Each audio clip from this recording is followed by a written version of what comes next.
Olha só. Fazendo um resumo desse capítulo aí, a gente tem o capítulo 1, né, de matemática aplicada, falando sobre geometria plana. Aí, nesse capítulo de geometria plana, o que eu falei com vocês? A gente falou sobre as relações angulares, né? Se os ângulos são complementares, alternos, externos, opostos pelo vértice, tudo isso.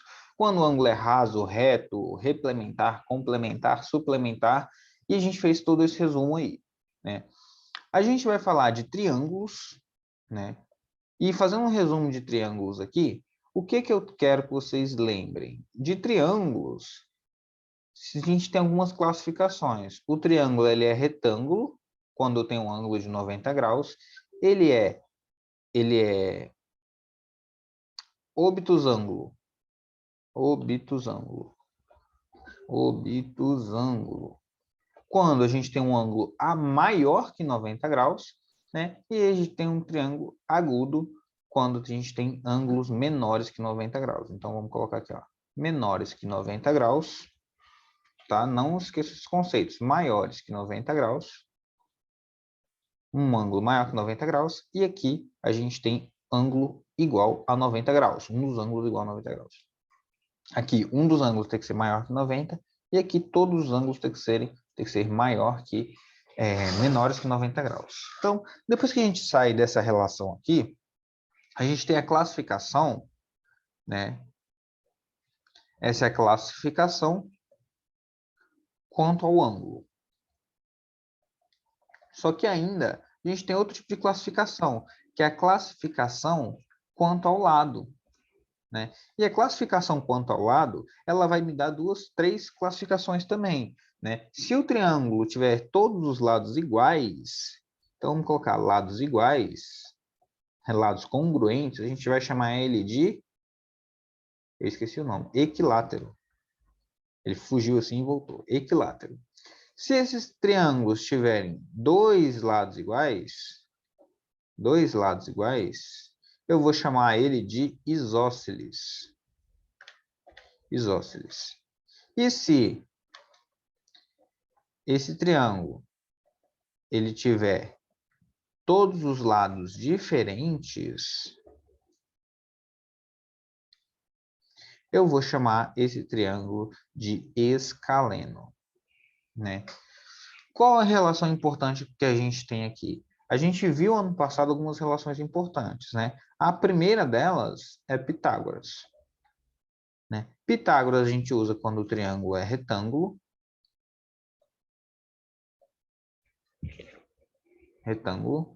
E quando o triângulo é retângulo, a gente tem aqui que é o quadrado da hipotenusa é igual à soma dos quadrados dos catetos, né? Esse é o quadrado. Não vamos deduzir isso aqui, a gente só vai aplicar isso aqui, né? A gente viu ano passado lei dos senos e lei dos cossenos?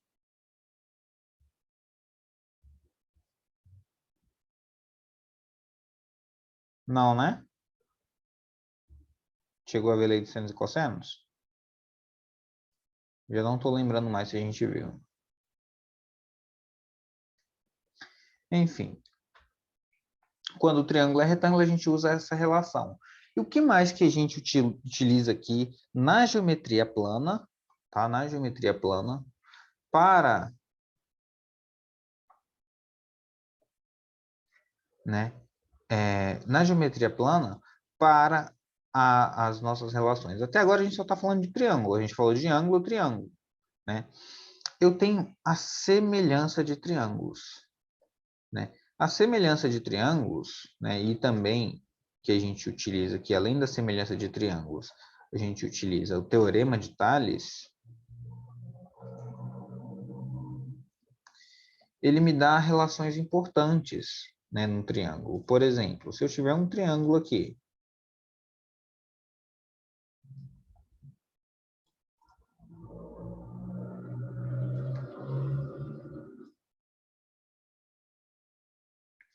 e eu tenho pelo menos um lado e o ângulo congruentes, ou um lado e o ângulo simétricos aqui, eu tenho um ângulo igual pelo menos no triângulo,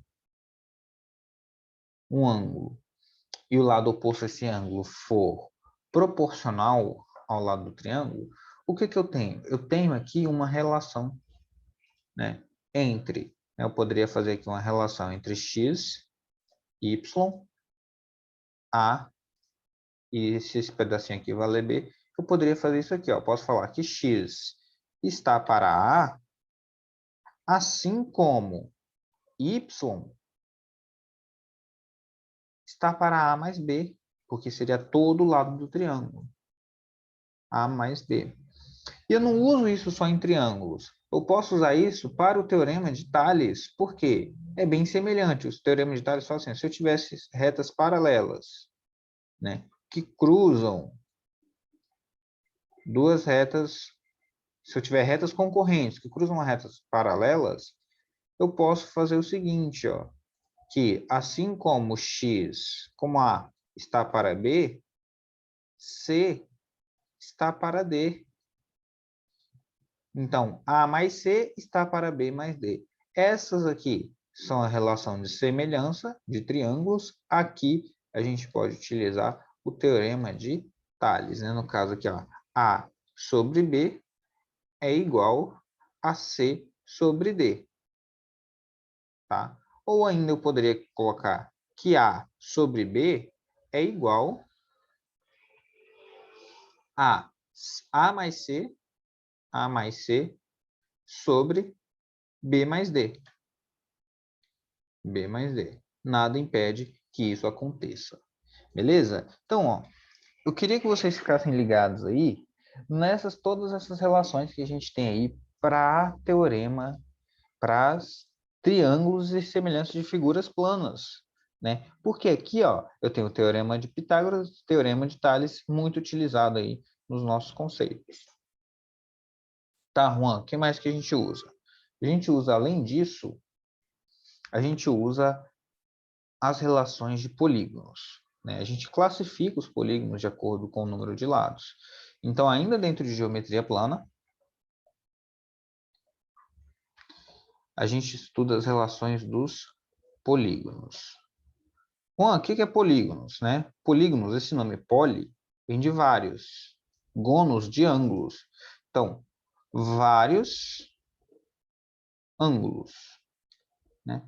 Então, quais são os polígonos que a gente conhece, né? A gente conhece o triângulo que tem 3 ângulos. Depois a gente tem os quadriláteros, ou os quadriângulos também. Quadriláteros. A gente tem os pentágonos. E assim por diante, né? E como é que eu falo, né, nessas relações para, no geral, assim, para todos os pentágonos? Essas relações, galera, elas vão ser expressas de acordo com o número de ângulos, certo? Nesse caso aí, a gente tem algumas relações importantes, porque a gente pode considerar aqui, ó, a soma de todos os ângulos internos,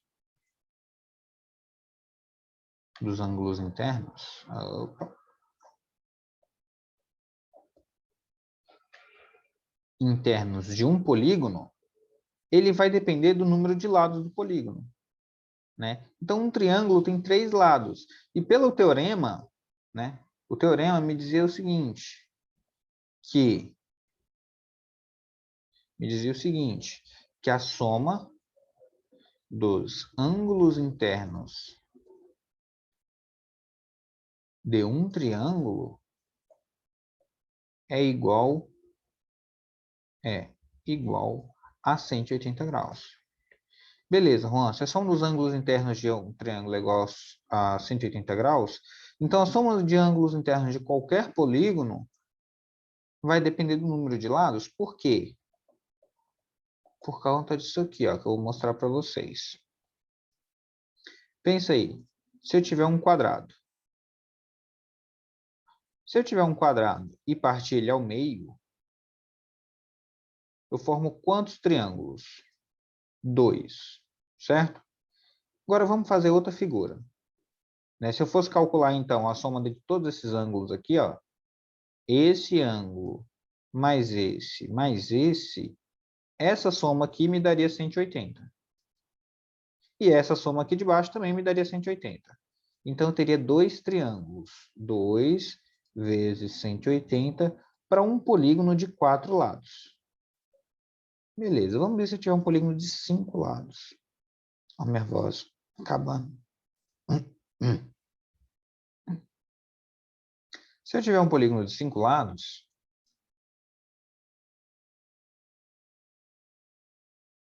tá? Não vou fazer regular aqui não, porque eu não tenho a capacidade de fazer regular. Mas, se eu tiver um polígono de 5 lados,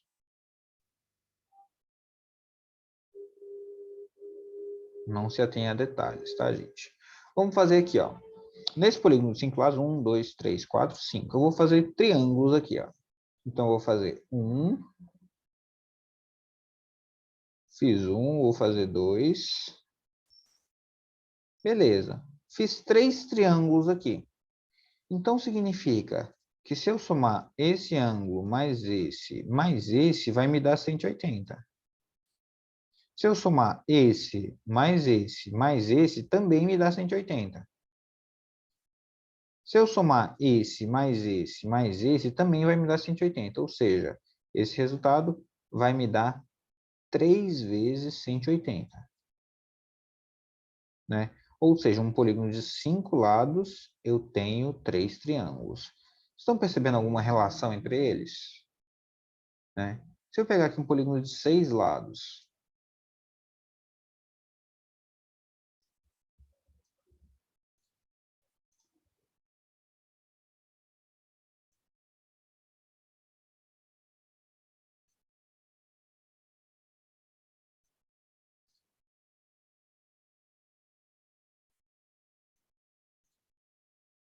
beleza, um polígono de 6 lados. Se eu for partir isso aqui em triângulos, ó, 1, 2, 3. Quantos triângulos eu formei? 1, 2, 3, 4. Tá vendo? Eu formei 4 triângulos, então seria 4 vezes 180.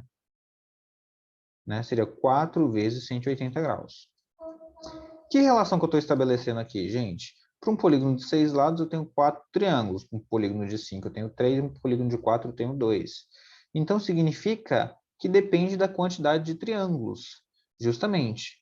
Então, ó, olha só que legal. Essa relação que eu tenho para a soma dos ângulos internos, então, a soma dos ângulos internos de um triângulo, ele vai depender de quem? Do número de triângulos. E o número de triângulos vai ser n menos 2. Ó, n menos 2, n menos 2, n menos 2, vezes quanto? 180 graus. Então, essa relação que a gente tem aqui para a soma dos ângulos internos de um triângulo.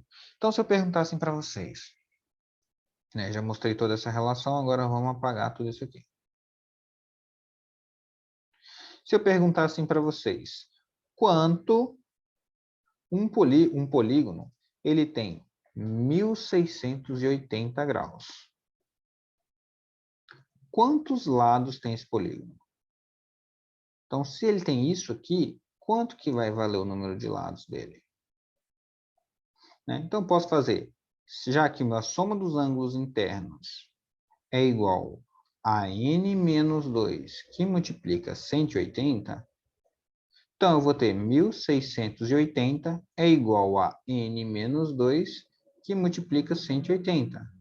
Então, n menos 2 vai ser igual a 1680 dividido por 180. Né? Vou achar o quê?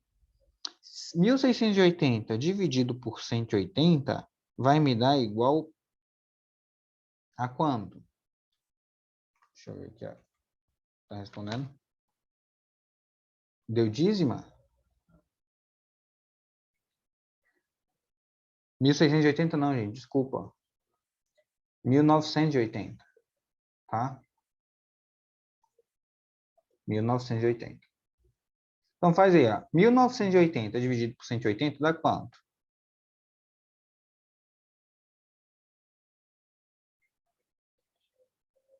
1980. Não, gente, desculpa, eu vou fazer uma coisa errada. Dá 11, tá certo. N menos 2 é igual a 11. Né? Então, ó, N vai ser igual a 11 mais 2. Não é isso? Então, o número de lados desse polígono vai ser 13 lados. Certo? Então, conseguiram visualizar aqui que vai depender aqui do número de lados, para eu saber quantos graus internos vai ter aquele triângulo, ou aquela figura geométrica. E aí a gente começa a conversar, né? Por quê? Porque sempre que eu fizer a soma aqui de um ângulo interno, né? Vamos pensar assim, ó, a soma. Tem um polígono, né? Pensa aí, um polígono, vários lados, tem um polígono, ó. 1, 2, 3, 4, 5 lados, certo? Esse de dentro aqui. Então, sempre que eu pegar um ângulo interno mais um ângulo externo, ou seja, um ângulo interno mais um ângulo externo, essa soma aqui, ó, vai dar 180. 180 graus. Sempre. Então, significa que a soma de todos os ângulos externos, se eu pegar aqui, ó, né, de todo esse triângulo aqui, ó,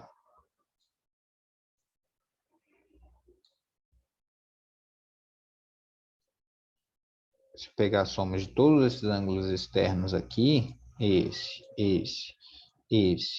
e esse, né? Se eu chegar a uma conclusão, não vou mostrar a conta aqui para vocês, mas a soma de todos os ângulos externos vai dar 360 graus. Por quê? Pensa aí, ó.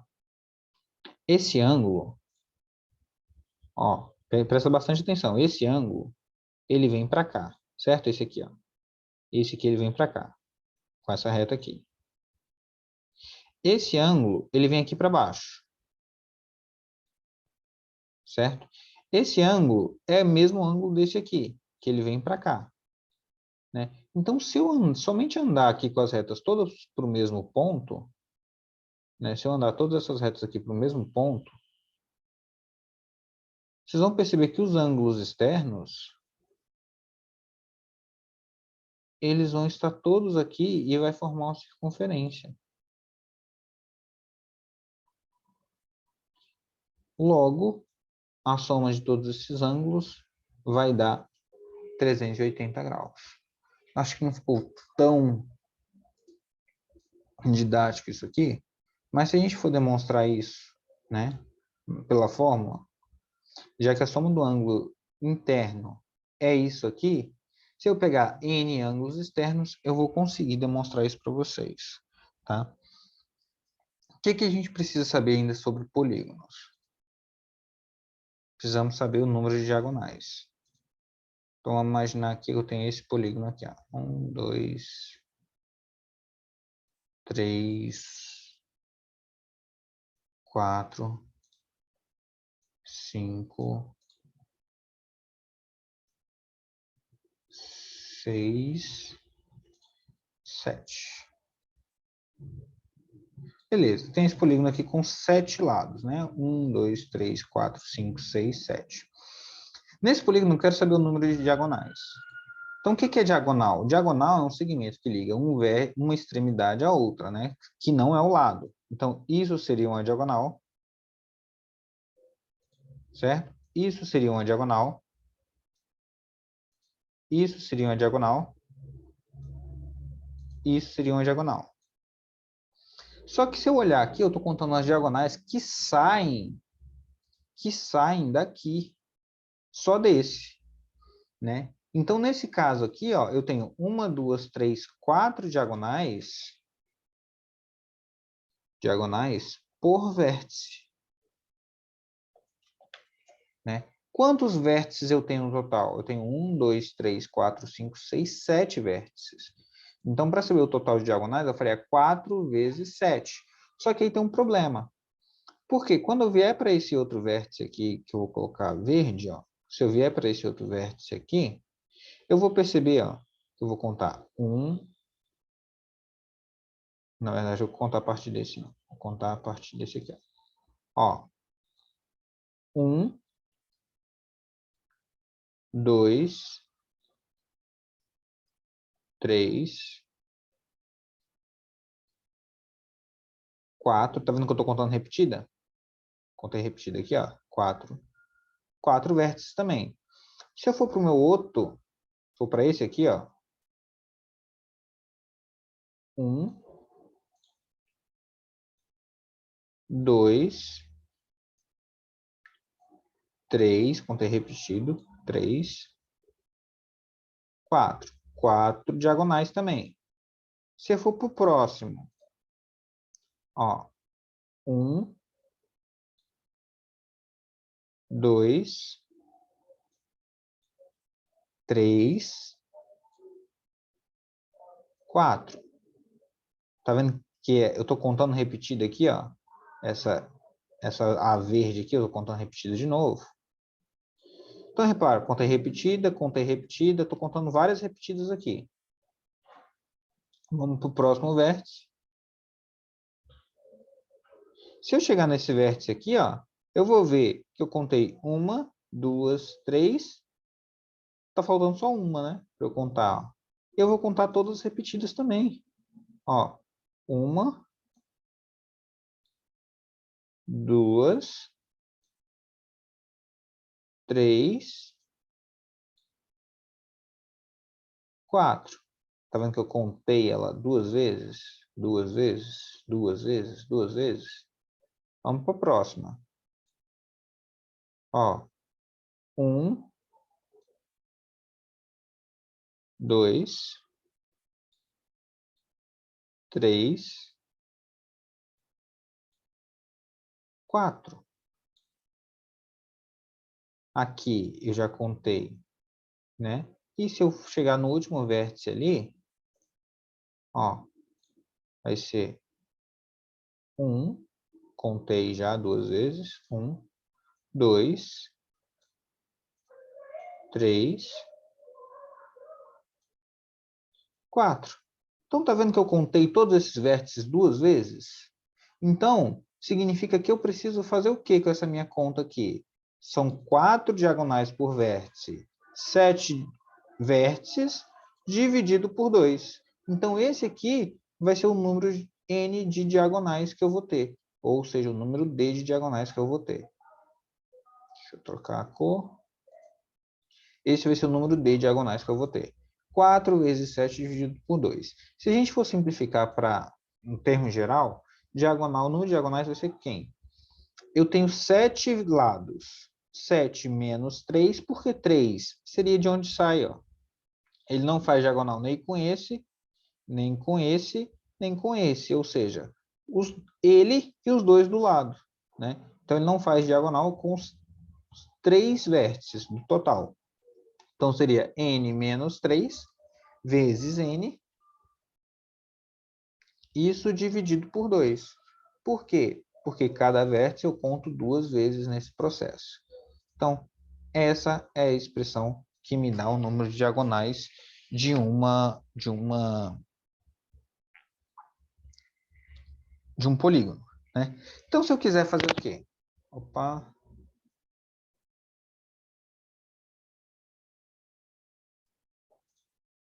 Se eu quiser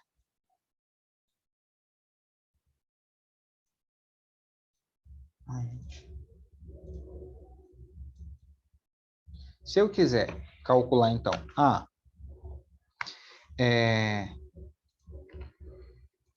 qual o número de diagonais de um polígono que tem 8 lados? Então, um n que é igual a 8. Como é que eu faço essa conta? Eu vou fazer assim, ó. O número de diagonais vai ser igual a quanto? 8 menos 3, que dá 5. 5 vezes 8 dividido por 2.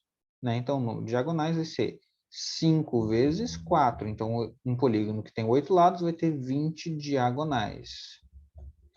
Se eu for olhar quantas diagonais tem esse polígono aqui com 7 lados que eu desenhei, n é igual a 7, então eu vou ter aqui números de diagonais. Vai ser igual a 7 menos 3, que dá 4.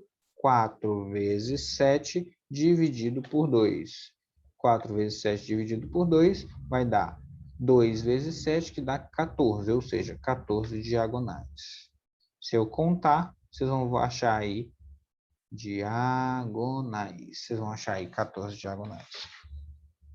Beleza? Então, essas são as expressões importantes que a gente tem aí para a soma de polígonos de n lados. Para finalizar nossa revisão, a gente vai falar de quadriláteros, né? E ainda falando de geometria plana. Geometria plana. Por que, Juan, que a gente vai falar de quadriláteros? Porque a gente tem quadriláteros e uma especificação bem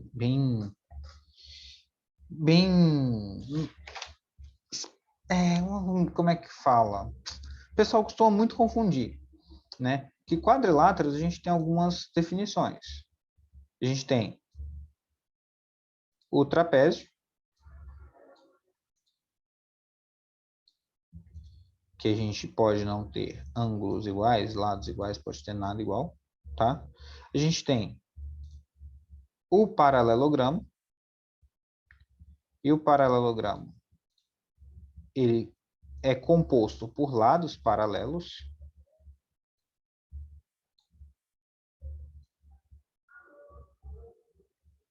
Então, esse aqui seria um paralelogramo, tá? Vou deixar bonitinho para vocês aqui, porque os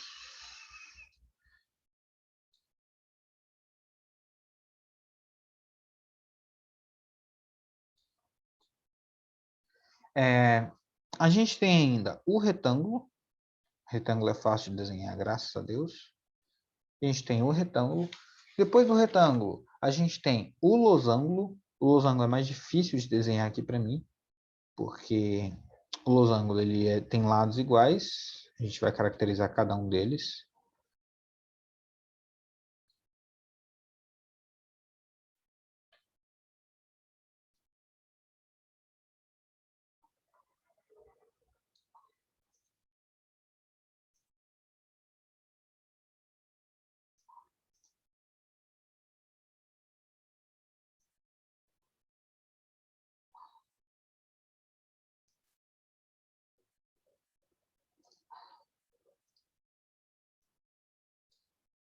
Então, esse é o losango. E qual a característica de cada um deles eu vou falar agora. Aí a gente tem, por último, o quadrado. Tá? Por último, o quadrado. Então, vamos lá. Qual a característica do trapézio? Né? O trapézio, a gente tem todos os lados, a gente pode ter dois lados paralelos, né? Então, se a gente colocar aqui, ó, a gente tem A e B, né? A gente pode colocar aqui que AB é paralelo a CD.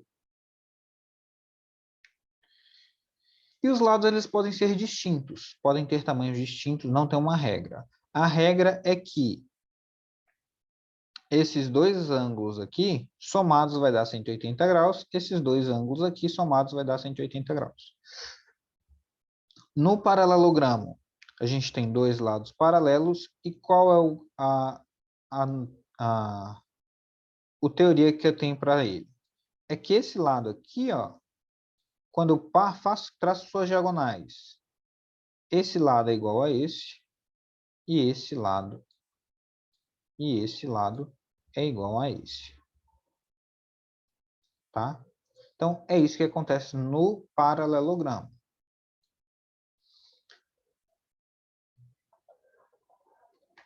O que acontece no paralelogramo é que eu tenho aqui esse lado aqui, que eu vou chamar de AB,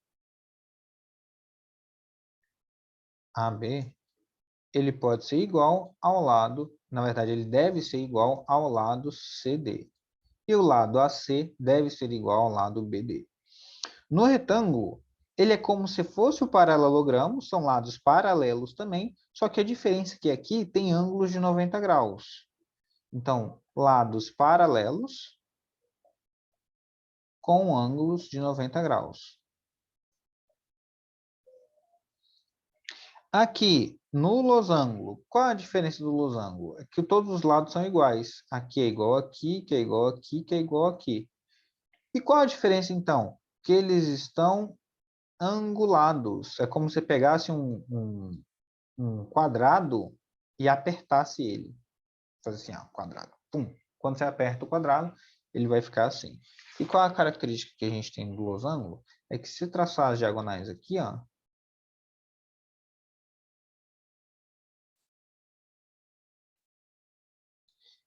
você vê que todos esses lados aqui, eles são iguais, tá? E aqui no meio é perpendicular.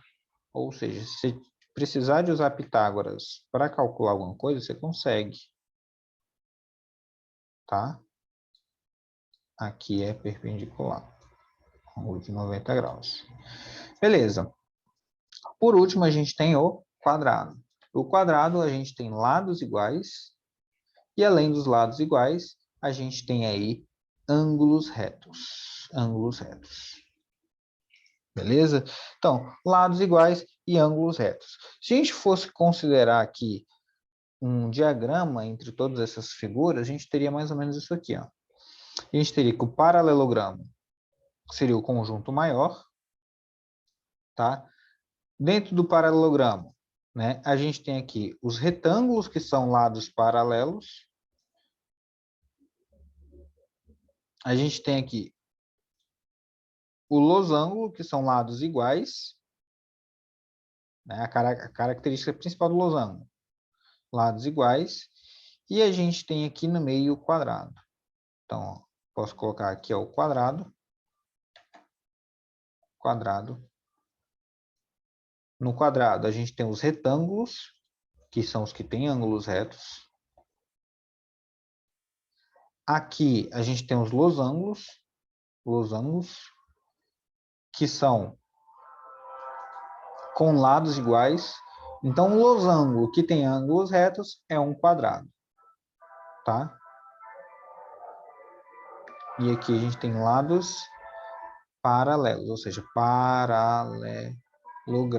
Juan, e onde entra o trapézio aí? O trapézio ele não tem nem lados iguais, nem lados paralelos. Ele só tem uma base paralela a outra. Então, o trapézio é como se ele fosse o diferentão, né? O trapézio ele está aqui fora.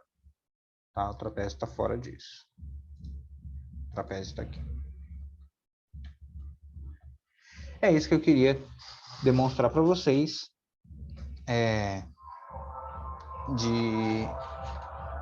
dessa nossa matéria, tá? Na próxima aula, eu vou falar com vocês da lei dos senos e cossenos. Não vou falar nessa aula, que vai ficar muito pesado. E estão ouvindo a música Pocando aí, gente? Não sei o que os vizinhos decidiram aqui com essa música. O que a gente vai ter? Né? Infelizmente, passou muito da hora que eu esperava. Vou mostrar para vocês aqui uma planilhinha, né? E lá no curso, vocês me falaram que não fizeram tudo, né? Não fizeram todo o curso lá de educação financeira. Mas o que eu tenho para mostrar para vocês? Galera, todo orçamento pessoal, orçamento doméstico, ele vai estar incluído algumas coisas, né? Os gastos, a gente tem os gastos essenciais e a gente tem os gastos não essenciais. O pessoal gostou das músicas aí, viu? Então, a gente tem os gastos essenciais e os gastos não essenciais. Dentro dos gastos essenciais, a gente tem duas classificações aqui. A gente tem os gastos fixos, é o que a gente chama de fixos, e variáveis. Né? Aqui em não essenciais, também a gente tem os fixos e os variáveis.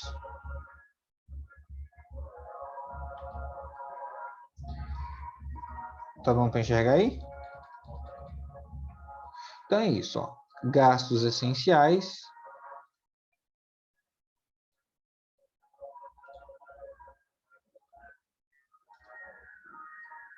gastos não essenciais,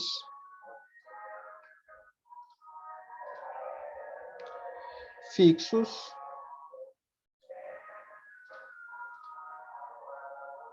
e variáveis. Dos não essenciais, a gente também tem os fixos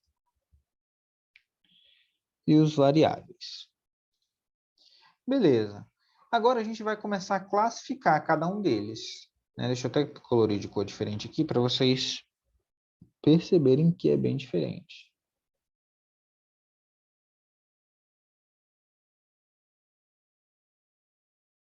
Por que, Juan, você está falando isso com a gente? Lá no nosso curso de Educação Financeira, vocês vão perceber que tem diferença, né? Então, vamos lá. Né? Isso aqui, galera, tudo isso que eu estou falando, ele vai estar dentro do seu cálculo de custo de vida. Aí você fala, Juan, né? Você pode olhar para minha cara e falar, Juan, mas eu tenho 15 anos, 16 anos, 17 anos, eu não quero saber disso, eu não quero saber do meu custo de vida.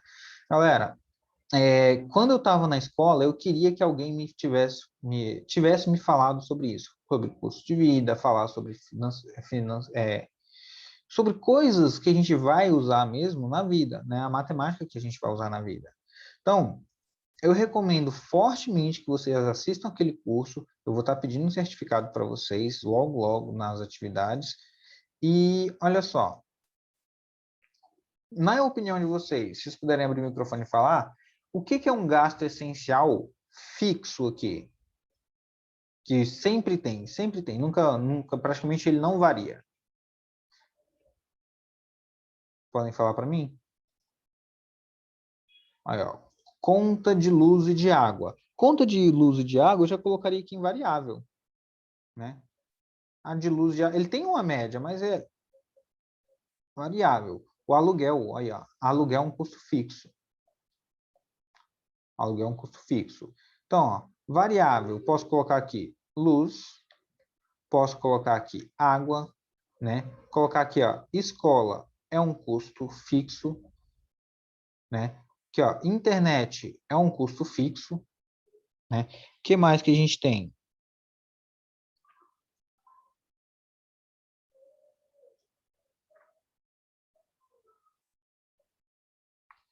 Aí, já me falaram, feira mensal. Então, aqui, ó, a alimentação, né? Alimentação. A gente tem um custo fixo disso, né? Normalmente, você gasta aí todo mês a mesma coisa. Eu posso colocar aqui a higiene, né? Alimentação e higiene. Então, ó, tem gente que gosta de colocar alimentação no variável, só que eu não costumo colocar no variável, porque normalmente você come as mesmas coisas, você tem o mesmo padrão de consumo, então você consegue limitar, né, o seu gasto ali, né? Você limita o seu gasto. Então, a gente coloca aqui, aí, ó, falaram higiene. Higiene também é um gasto fixo, você sabe aí quanto você gasta em média de higiene. Então, variável, o que que a gente tem? A gente tem aqui luz, internet. Deixa eu fazer, até colocar mais escurinho para diferenciar.